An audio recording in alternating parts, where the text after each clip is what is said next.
Coming up on KCSG News at 9, a car swerves off the road twice in Washington County. We'll show you the aftermath.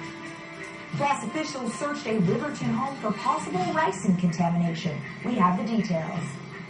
Teacher salaries. Several small funding bills will also be debated, but lawmakers and the governor say there are few items left on their agendas. For the most part, it's been a quieter, more respectful session than usual, according to legislative leaders. Warren Jeff's upcoming trial is in Arizona, where he faces more charges of rape as an accomplice.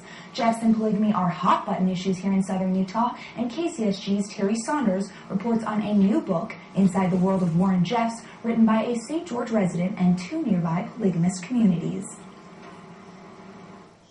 It's a world of secrecy, the FLDS communities of Hilldale and Colorado City.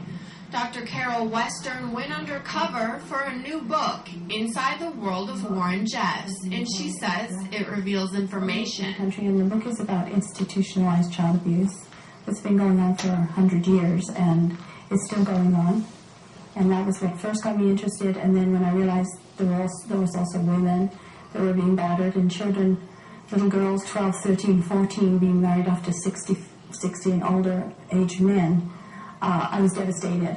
And then when I realized they threw out the young men from 14 to 18 to make sure that they were not competition to take the women away so they'd have more wives, I found that diabolical. Book tackles issues in the community like statutory rape, incest, child abuse, and polygamy. It's very hard to get for a 12-year-old girl to be told she's going to be married the next day to a man that she doesn't know.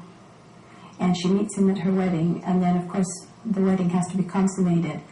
I really abhor the idea of old men having relationships with 12-year-old children. Dr. Western says statutory rape is a lifestyle and incest commonplace. The average education level is low. They only get educated to the age, the grade 6, you know. The girls, it's optional to be educated at all. Their education is really useless. Well, Warren Jeffs figured it was useless to educate women because all they really need to do is to clean the house and make babies. Western says she received a strange phone call to quit writing or she'd be sorry. Worried. I have been followed by cars.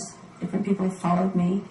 So we moved. We took out our home phone. We went to cell phones. We took our address out of the phone book.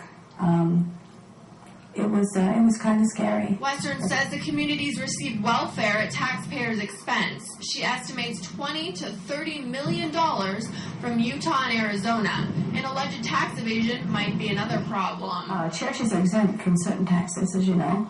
They did not pay property tax because they never finished building their homes. And you don't have to pay property tax on a home until your home's finished. And if you're going to keep adding women and children and putting on wings on your house and like a barracks, they're always in a constant state of building. Members who are kicked out or leave the community don't know modern society.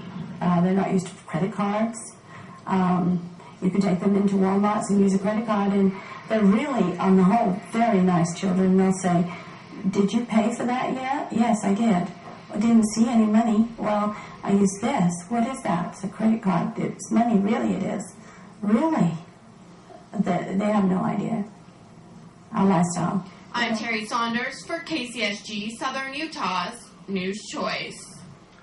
If you're interested in buying the book, it's available at the bookseller in St. George.